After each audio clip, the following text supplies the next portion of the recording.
Ladies and gentlemen, I have the pleasure to introduce to you Rotarian Wayne Robinson.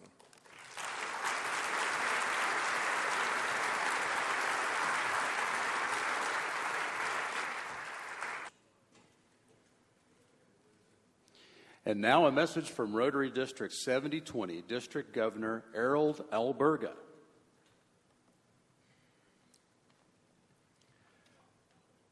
Dear District Governor Roy, First Lady Suzanne, and fellow Rotarians, it is indeed an honor to address your district conference and to say thanks for all the help that District 6900 has provided to the people of Haiti since the earthquake of January 12th.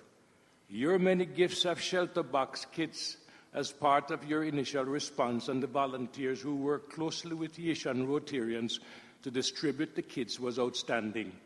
Special mention must be made to Rotarian Wayne Robinson from the Rotary Club of Alpharetta, who was the ShelterBox team captain and who arrived in Haiti within 36 hours after the earthquake and spent 3 weeks overseeing the distribution box.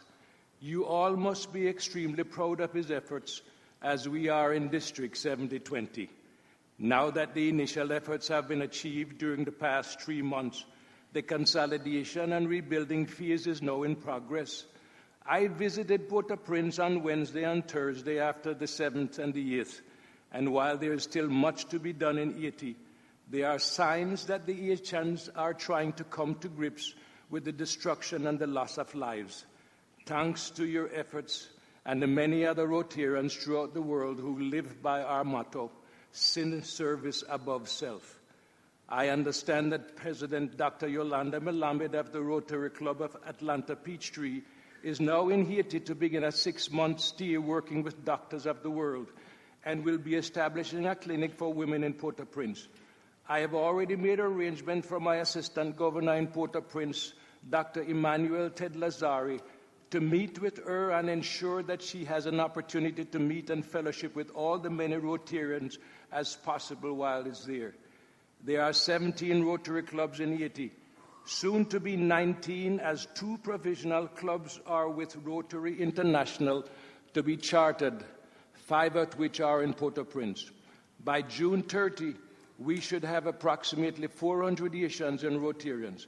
It is important for us to charter new clubs and strengthen existing ones to be able to develop partnership and projects going forward. This is the area that we as Rotarians know best how to do. And when the press and the camera have left Haiti for the next disaster somewhere in the world, Rotarians will be in Haiti for the long haul. On behalf of the Rotarians from District 7020 in general and the Haitian people in particular, Leonie and I are grateful for all you have done, and I am sure you will continue to do for the people of Haiti. As we all continue to serve with love, your strong leadership will ensure that the future of Rotary in your district is in good hands. One love, one heart. Let's get together and feel all right. Errol.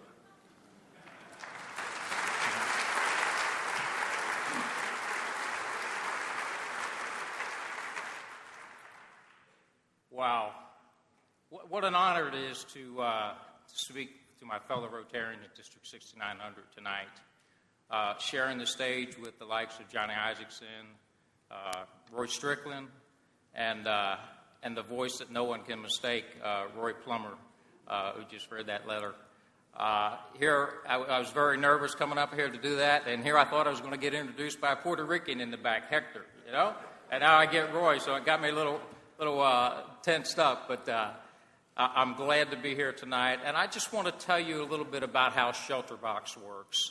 On the day of January 12th, I had left work early like I normally do, and it was about 4 o'clock, and my son called me at 5, I think it was 5:05, and he says, Dad, he says, I just came over the internet, breaking news, major earthquake hits Port-au-Prince, Haiti. I said, oh, really? You know, I said, I got to get online right away. It took a couple minutes before I did that. About 6 or 7 minutes after the earthquake I had struck, I was online, and it's the same thing, major earthquake, right, hits Haiti. And I said, I guarantee you, and I still was on the phone with my son, I said, I guarantee you ShelterBox is going to go to Haiti. And I says, even further than that, I'll bet you they're going to call me. All right? As it turns out, about a year and a half prior to the earthquake hitting, I was in Haiti for 2 weeks when the 3 hurricanes hit there. And I had a lot of Rotarian contacts. There was 3 of us on the ground at that point, and we had worked with a number of the Rotarians, the presidents of the club, one of the fellows, Claudia Serena, who was head of disaster management for not only for Rotary clubs, but for Haiti, the entire country. So I had those folks basically in my speed dial on my phone. Sure enough, it was no more than 3 minutes later, 4 minutes later. Actually, it was 12 minutes after the earthquake, and I got a call from the general manager of ShelterBox in England. Lasse Peterson says, Wayne, he says, did you hear about the earthquake? I says, well, yes, I did hear about it. He says, what do you know? I says, I don't know anything. It just happened like 12 minutes ago. But at that very point, I said to myself, I says, I know I have to go to find out what I can do to help these folks down there. All right? I figured I was the best guy to go, knowing the contacts that I had.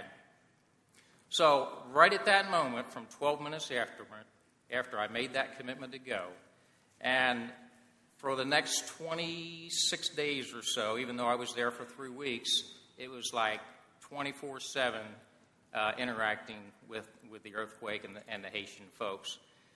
We immediately started checking out flights. When you get the call, it's not like ShelterBox tells you what to do, right? Basically, they tell you to get there and what city to get to. From that point, it's all your baby, all right? I immediately got on and we booked some flights. We found out that we could not fly right into Port-au-Prince, so we went into Santo Domingo. I was on my way to the airport 1 o'clock the next day, so that's about 15 hours after the earthquake. At that point, when we got to Santo Domingo, there were no flights going into Port-au-Prince, and it was late at night on Wednesday night, so we did sleep that night in a hotel, the nicest place I stayed in for the next 3.5 weeks. And we caught a flight the next morning with a flight that flew out of Santo Domingo with a bunch of search and rescue guides out of the UK. There was 13 of them on the plane and 3 of us from ShelterBox. We flew in. We didn't get into Port-au-Prince until about, I guess it was 8:30, 9:30 at night. There was a lot of delays as far as getting on the ground. The airport was basically closed to any commercial flights. We ended up getting there. I text my Rotarian contacts there, which was actually the past president of the Rotary Club of Peytonville, and they met us at the airport. At that point, we immediately went to their house. It was dark. There was nobody on the streets. Gasoline was non-existent for the most part, but the wife of the Rotarian was the most resourceful gal that you could ever imagine. She was able to arrange cars for us, transport, gasoline, food. We immediately went to their house. At that point, we went to their house. I'm expecting to sleep inside the house, but that was not the case. Their house was damaged by the earthquake, and this was a very, very modest house. Actually, it was an apartment, and we ended up sleeping in the backyard of her house. It was myself, 2 other ShelterBox response team members, the Rotarian, the past president of the club, and his wife, with their couch and a twin mattress in the backyard. And so there was 6 of us in the backyard, and we were unable to go in the house except during the day. I mean, they were just afraid to go in.